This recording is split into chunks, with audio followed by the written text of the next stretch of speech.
Bonjour à tous, aujourd'hui je vais vous parler de Kabanga. Kabanga c'est un jeu pour 3 à 6 joueurs qui peut se jouer à partir de 8 ans et pour des parties d'environ 20 minutes. Kabanga c'est un jeu abstrait dans lequel le but sera à chaque manche de se débarrasser avant les autres joueurs des cartes qui seront dans nos mains.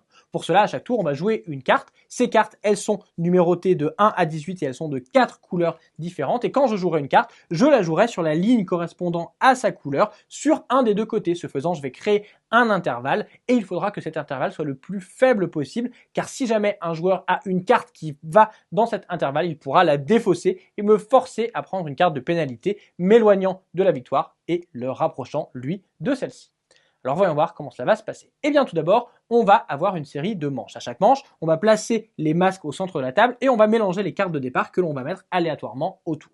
Puis chaque joueur va piocher une main de 8 cartes et on va pouvoir commencer la partie.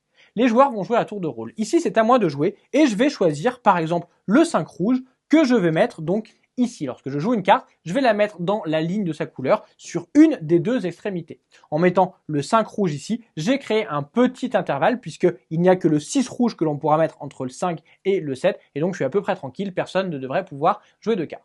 C'est bien le cas, c'est donc à la joueuse suivante de jouer. Celle-ci aurait bien aimé jouer une carte rouge, néanmoins, si jamais on joue une carte de la même couleur que le joueur précédent, et bien dans ce cas-là, on va recevoir une carte de pénalité. Elle va donc éviter de faire ça, elle va plutôt à la place jouer une carte bleue, elle va jouer ici le 12 bleu, et elle espère créer un petit intervalle suffisamment faible pour que personne ne puisse jouer de cartes au milieu.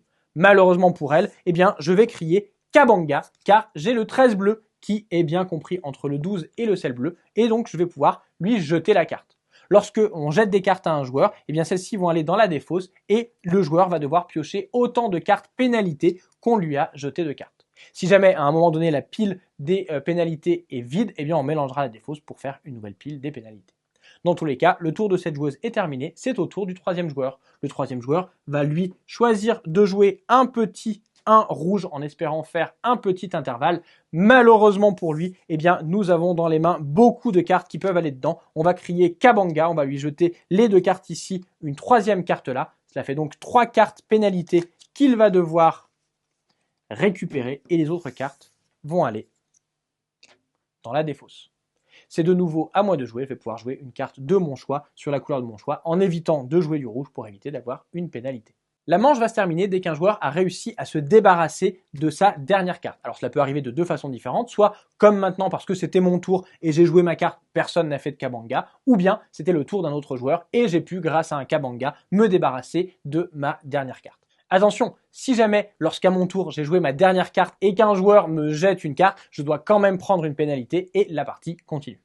Lorsque cela arrive, la manche va donc s'arrêter et les autres joueurs vont regarder les points négatifs qu'ils ont encore en main. Ces points négatifs, ils sont représentés ici sur les cartes qu'ils ont encore en main. Donc la joueuse qui est ici va avoir 6 points négatifs, alors que le joueur qui est ici va avoir 4 points négatifs. Ces points, ils vont se cumuler d'une manche à une autre. Si aucun joueur n'a cumulé plus de 18 points négatifs, on va continuer à jouer, on va faire une nouvelle manche en refaisant exactement la même mise en place. Si jamais un joueur a plus de 18 points négatifs, dans ce cas-là, la partie s'arrête et c'est le joueur qui a le moins de points qui sera alors le gagnant de la partie. Kabanga, c'est donc un jeu dans lequel il faudra bien choisir à quel moment jouer nos cartes pour essayer de créer les intervalles les plus faibles pour que les joueurs ne puissent pas nous jeter de cartes. Voilà, vous savez presque tout sur Kabanga maintenant. À vous de jouer et à bientôt.